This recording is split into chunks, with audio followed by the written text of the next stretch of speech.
बिस्मिल्लाहिर्रहमानिर्रहीम। अस्सलामु अलैकुम वरहमतुल्लाहि वबरकातुहू। कैसे हैं व्यूअर्स? उम्मीद करती हूँ कि सब ठीक होंगे, अपने घरों में आबाद और खुश होंगे।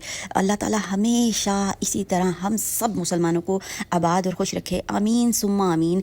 व्यूअर्स, अल्लाह ताला का शुक्र अदा करना चाहिए कि रब ताला हमें एक प्यारी सी सुबह देता है और हम खैर और बरकत और आफियत के साथ जागते हैं, नाश्ता करते हैं, जनाब रब ताला की इबादत करते हैं, फिर नाश्ता करते हैं और फिर अपने बच्चों को और अपने हस्बैंड को जो है वो कामों पर भेजते हैं, स्कूल कॉलेज यूनिवर्सिटीज़ भेजते हैं। व्यूअर्स, कितना रब का शुक्र है कि ज़िंदगियों में आराम और सुकून और पुरसकून हम लोग होते हैं। और अगर थोड़ा सा भी हमें कोई मसला आ जाता है तो हम घबरा जाते हैं। तो व्यूअर्स, आज की वीडियो इतनी ख़ास और अहम है, आपने इसको स्किप नहीं करना, गौर से सुनना है और पूरी वीडियो व्यूअर्स गौर से सुनिए। आज मेरी आवाज़ भी आपको लग रही है क्योंकि आज मैं बहुत उदास हूँ। व्यूअर्स, हम लोग अपनी ज़िंदगियों में कैसे मगन हैं, ईद गुजारी और ईद की शॉपिंग पे कितना रश था व्यूअर्स, बाज़ारों में इस कदर रश था, सब लोग शॉपिंग